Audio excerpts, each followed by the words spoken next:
It's not often you catch up with someone you've been wanting to talk to for ages and ages and ages. We finally isolated an opportunity in the studio, and we've got Simon Palomares. How you doing? Mate, good to see you. You know, many years ago, when I happened to do a little cameo on a program called Visor, for the Seven Network, that's right. They asked me, who do you want as your first guests? And I said, the boys from Acropolis Now were fantastic. They said, hang on. We can't have too many ethnics. I said, sorry? They said, you want? I said, Nick Giannopoulos, George Donikian, and Simon Palomares. No. You'll have to give us someone else. We can't fit all those names on the one screen. Well, they were terrified. Yeah. So you know what I had to do? Kate Fitzpatrick was the go for fitting in the third person. So we had to balance the two boys with a woman. Right. And she was lovely. She was fantastic at the time, and a great girl, great lady. And she stepped in, did her job, but if she only knew, she was really standing in for Simon Palomares. Hey. So it's taken us a while to get to the studio. And only because Kate Fitzpatrick wasn't available today. That's right. Now that we know that. Now we know that. Where have you been and what have you been doing? I've been all over the place. I'm sort of hitting this point where I'm just working and traveling and doing some really interesting projects where my job is taking me basically all over the world now. But your job is to tell stories. My job is to tell stories. Funny stories. My job. I will tell you right now. My raison d'être for all my work, right from way back to Wogs at Work, which is to find the similarities between people. All right. Yep. So I hit this job like about 5 years ago, which was working on cruise ships, which was basically Australian audiences. Even if you're working in an Australian setting, right, with the cruise ships, it's the only place where you're going to have people from every city in Australia in the one room. Yep. That's unique. That's unique. Unless you go to a festival, like a fringe, for example, where people are visitors. But even if that, very rare, you're gonna have like such an even spread of things. So what have you discovered? It's a hard room. It's a great demographic of Australia, to say the least. You know, once you're out of like our little Melbourne, melting pot and little bubble that we live in, and so you know and then taking that further out. Then you've got Americans, Canadians, British, Irish, Australians all in the one room together. So that's about sort of finding the basic, the common thread for everybody. The humanity that drives us together. And you know, a lot of my stories are still about families and all that sort of thing. And in between that, then I take time off and do my own little projects and documentaries and. They've taken you around the world. Sorry? They've taken you around the world. They still do, yeah. They still do. And what was the last one? Cuba.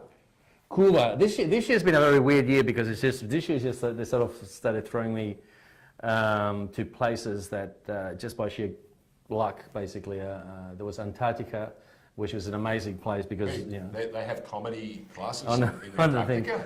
They had it was 6 days. Cruising around the icebergs and so on. We had the guys from the Antarctica scientific mission coming on board. These are guys that like live in the middle of nowhere in the ice. In the darkness. Yeah, for 6 months. You have to bring them light. And they would come on and do the little PowerPoint presentation, and then you see them get back on the little speedboat back to a place they're going to live in where there's nothing for miles, thousands of miles. Unlike us, they're committed. That's right. Then Alaska, a lot of the Pacific Islands, Bora Bora, Papayette, Tahiti, all those. My daughter has been to a lot of those areas and has loved it. Yeah. And she's worked also for the Princess Cruises, working retail on board ship. And she said you discover a lot about people. Yes. And so many of them are so similar. Yeah. They speak a different language, but by golly, their behaviour is not that far apart. Yeah. Is comedy the same? Have you discovered that comedy's not that different around the world? You know, for the last about 5, 6 years, I've just been going to different places. I started doing stand-up in Spanish. Yep. You never did Spanish here. You never did stand-up Spanish here. I've done some stand-up Spanish here. Oh, you have? Yes. Okay. I thought it was brand new, that's why. But I started going back to Spain about 6-7 years ago, working for Comedy Central in Spanish over there. And so, you know, you try to sort of translate all the stuff. Then once you're there for a while, you start sort of writing stuff in Spanish. Do they see you as Australiano, or do they see you as Spanish? They see me as a Spaniard who's been overseas for a long time. Okay. Because when I'm in Greece, Yeah. I'm really an Australian. Yeah. And when I'm in Australia, in the Greek community, I'm basically not a Greek. You know, it's and in fact, the truth of the matter is, I am more Greek than anything else, but I'm also very Armenian. Mm-hmm.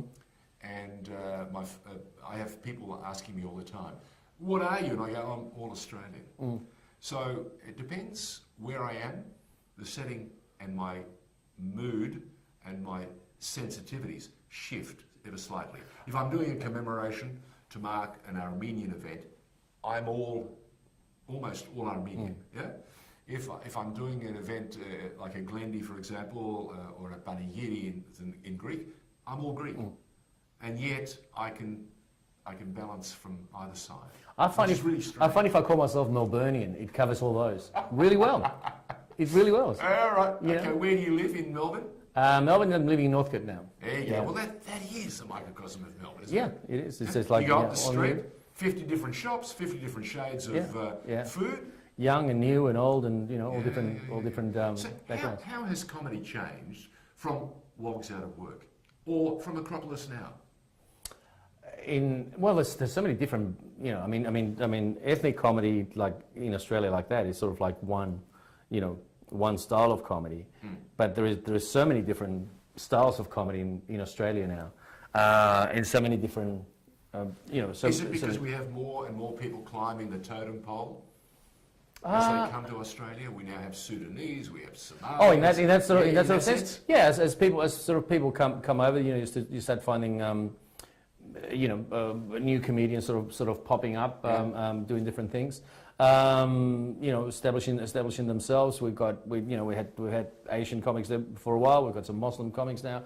We've got Indian comics, and which in a way sort of, and I think it's taken them a shorter time to get to the point where they can actually laugh at themselves. Because I think there's been an advent of programming like SBS, Yep. which didn't exist Yep. in the very early days.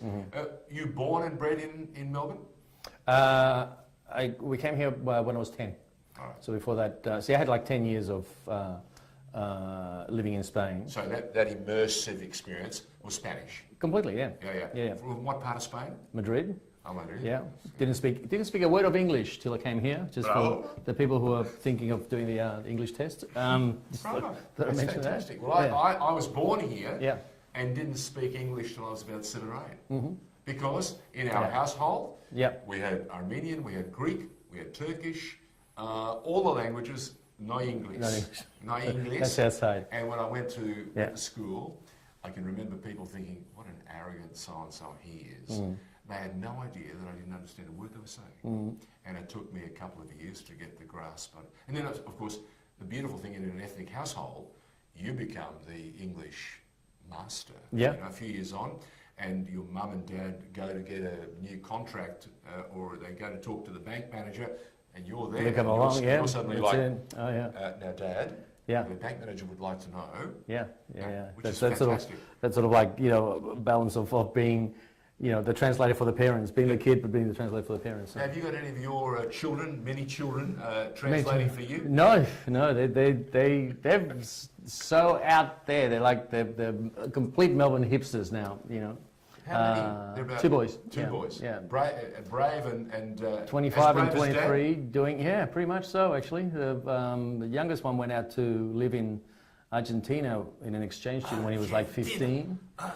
And actually, That's Spanish. That's Castellano. As the what? That's Castellano. No, Castellano. It's the Spanish one in Spain. Okay.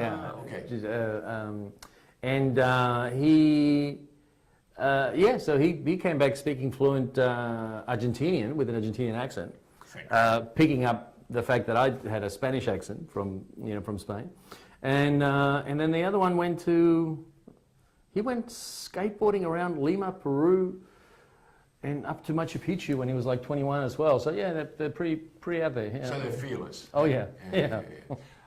Tell me, you've got this fantastic opportunity when you say travelling, but you've picked up a number of documentary ideas, and one of them is recording the comedy around the world in different places. And one of the places that you loved was Cuba, because you discovered that this amazing country just opening up to the rest of the world after 50 years of being in exile. Well, it's opening up very slowly. Is it? Very slowly, yeah. Yeah. I've been there twice this year. The first time was a complete write-off because I got there and didn't do my research properly. The bank ate the ATM machine ate my card. I was with no money for like 5 or 6 days, nothing whatsoever. And then, luckily, because I speak Spanish, I could, basically spend like 5 days. And then because of the embargo, then that's how you learn that some countries do not trade with Cuba, and some do, and some don't. So I was literally, and then there's no Wi-Fi in Cuba. There's like, tiny amounts and all that sort of thing. So I have plenty of churches. Churches? Yeah. They have churches. They're coming back, You can go and pray to get some money and a plastic card that works. You walk around a lot, basically, in the streets, which is what I did. And tell me about the cars.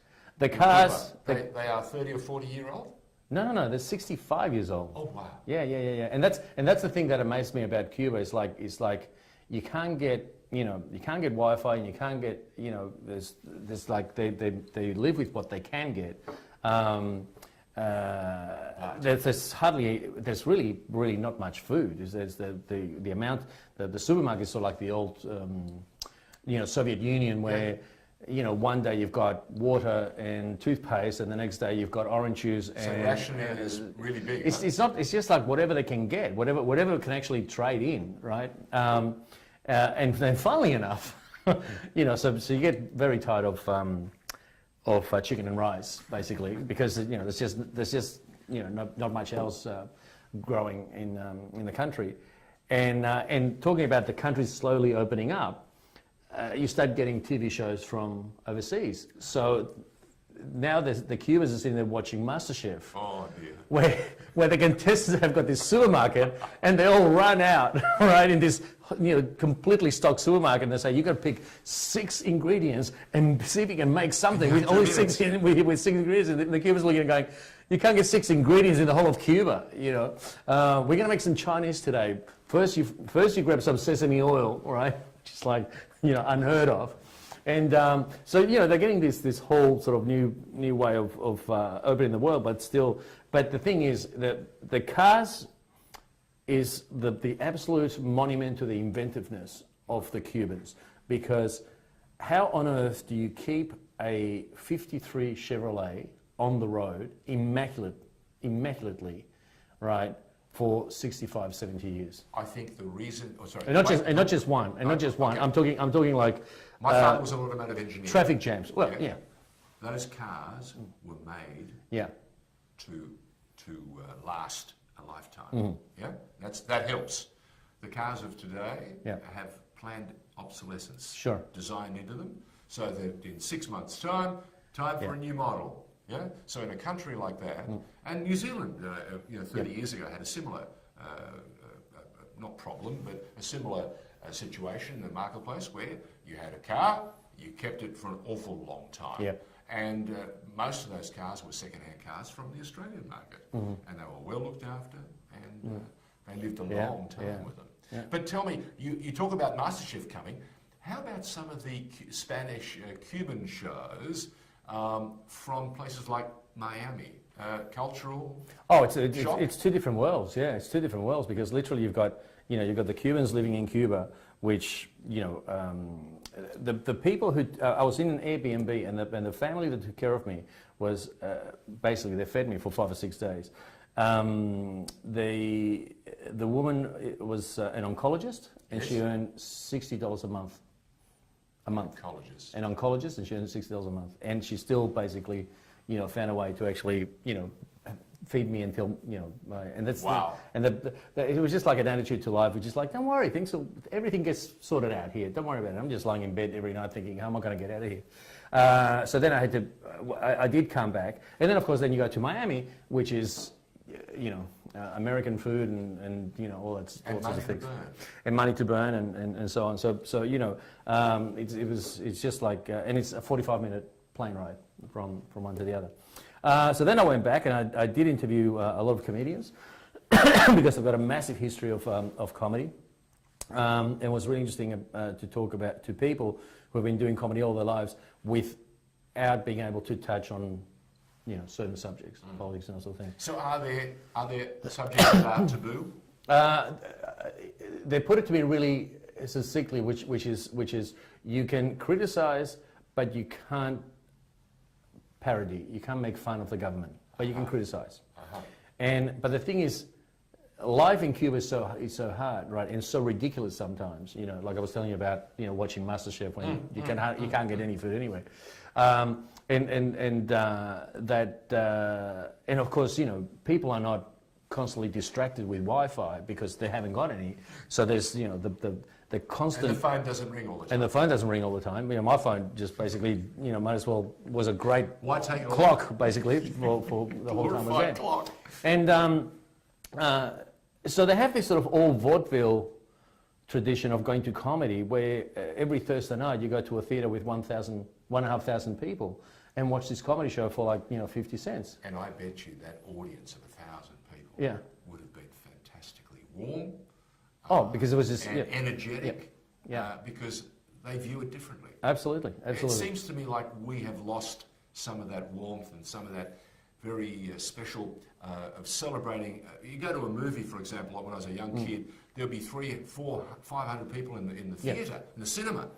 Today you go in and it's gold class and there are 11 of us, and even the laughter or the horror or the astonishment is kept within that special little room. No, this was like the old, you know, matinee at the movies. Gee. Were the audiences you did comedy to that size, or were they smaller? I didn't perform. I was there. I was just there to talk to the comedians. Would you have liked to have worked to an audience? Yeah, and I'll probably get back. Well, I do work to that sort of audience, but it is just the fact that. But do you work to them live, 1,000 people? On the that's shows, good. That's good because that's a real buzz. Yes, yeah. It's electric. It's sort of like the thing is, it's like, if you went to Cuba and started doing comedy, what would you talk about? Because most of our points of references just don't exist there. Yeah, wow. You know, it's a country locked in time. So you know, I came back with all the. Great interviews with all the different comedians, and from very young ones, we're just coming up the ranks to people who've been doing it for like 40 years and so on. And the fact that they've had this, you know, huge history of comedy within a 65-year dictatorship. Wow. You know. Wow. Which I found fascinating. And then I went to Spain, and then my documentary in Spain was about interviewing the migrant comedians in Spain now. Okay. So as you know, sort of like there's so much, you know, immigration around Europe. Huge. So now you've got comedians in Spain popping up from Romania, from Venezuela, from an American one, African girl. Any who was Greeks fantastic. there? No. No. Any Armenians or Turks there? The Turks is all Turkish comedians in Germany have been, you know, been going for a while. Okay. Yeah. Yes. Well, because they've had a great history of guest workers for years and years. Yeah. Years. That explains. Which is my parents went to Düsseldorf, you know, when I was a kid. Okay, let's talk about highlights. Highlights. The moment that you really revel in and was very special for you. Can you remember that moment? In where? As a performer. As a performer. Yeah. Would it have been in the very early days when you launched this national program called Acropolis Now? Would that have been a very special moment, breaking through, so to speak? I don't think we sort of realised how special it was at the time. I mean, you know, what's today? Friday, Sunday, last Friday. Last Friday, I was in Paris doing stand-up and trying out my first 5 minutes in French. And that was a highlight. That was an amazing highlight. You know? Fantastic. Yeah. You know, and that's sort of where I am now. Sort of highlights sort of seem to be happening quite often. Fantastic. If I sort of look back at something that happened 30 years, it was sort of like takes a toll, eh? Yeah. What about bleeps, bloops, and blunders? Have you ever had any bleeps and blunders? Yeah, like moments when you shouldn't have got up on the stage, or it was a room that you lost, or never captured. Oh yeah, there's always there's always that. Yeah. That's that part of. But that can still happen tomorrow. Is that right? Oh yeah. Yeah, I think you have to have. I think you have nerves of steel to be a stand-up comedian. Yeah, I mean, you. What's the mindset? Once you get to sort of like an 80%, 90% hit rate, where you sort of go, okay, And somebody told me this, it's like I remember doing a dreadful gig in Queensland many years ago, and then I ran into Tommy Dean. I sort of blocked it out. It was like shocking. Like it was like, I had to block it out of my head. And I never went back to Queensland for another 15 years. It was so bad. And I ran into Tommy Dean years later, and he said, oh yeah, no, it was I was there. I didn't even remember that he was, in the audience. On before me. On before you. Oh. And he said no, it was bad. It was really really bad. And he said no, I just had my mindset was, which he had for quite a few years already. It's like, they're paying me for 20 minutes as long as I stay on stage for 20 minutes. But that's like avoid the targets. That's like a rodeo riding. It's like stay on the horse for 5 minutes. 8 seconds. Yeah, that's it, exactly. Seconds. I know. Which is like the 20 minutes of comedy on an audience like that. That sort of thing. But you always run that risk of something not working at your next gig, and that's why you do it. Well, documentaries, travelling the world. What's next for Simon Palomares? More of the same, basically. My work is sort of like getting booked pretty far ahead. All sort of little interesting projects coming along. Spending a bit of time here in Melbourne. What do you make of our city? Can I tell you one of my gigs that I've got coming up soon? You're going to love this. Yeah. I've got my. I'm not going to mention the names because obviously they might not want to. Yep. But I am hosting my first big fat Greek lesbian wedding. All right. And I think that is like it is like the mother sort of rang me up and sort of said, do you do weddings? I said, yeah, I do weddings, and people ring me up and say, do you do weddings? I said, look, preferably I don't really want to do weddings, but at the same time they keep coming back and saying, look, we had some friends, there was a wedding that you did, it was most memorable, can we do it again? Yeah, or can we reprise that? And I go, my wife keeps saying, do it. It's memorable. Look, as long as the people are good. There's a lot of psychology involved because it's the biggest day for most people, the biggest day of their lives, right? Sure. So it's a bit of it takes a bit of. I took a leaf out of your book. I walked into the Palladium at Crown, where the wedding was to be in the riverside rooms there, and pretended that I'd walked into the wrong venue. And said, is this the CAM's annual gala? And they all went, no. I said, where am I? And they told me it was a so-and-so wedding. Oh, okay, fine. And I picked up the script and went, well, we'll start with that.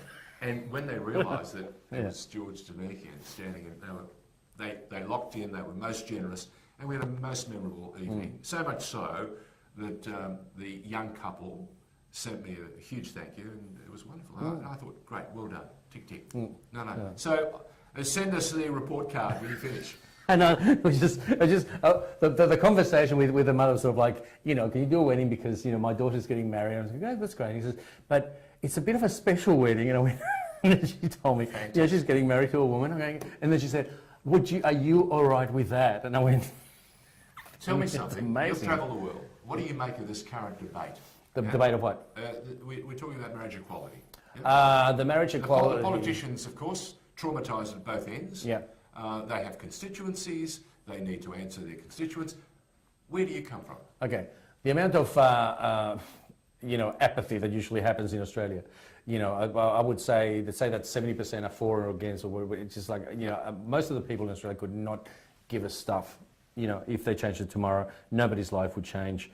Except. But you will advance a whole bunch of other lives. Oh, absolutely. Who will feel suddenly Absolutely. that they're on the same deck as everyone Absolutely. else. And the thing is, it's that nowhere where the law has changed. You know, I've just come back from Madrid, where Madrid has got like a Pride festival now that is just. Yeah, like Australians are going to Madrid for the Pride Festival. Oh, wow. And I hope they come now, the boys and girls from Madrid come to St Kilda and see what our girls and guys can do. I think, look, while we're debating this issue, there is 50 other issues that are getting put through. That you know, there is you know, that they're cutting weekend rates and all sorts of things, and nobody's having a, you know, any great survey about how we, you know, think about whether that should be done. It just gets passed through Parliament, and that's it.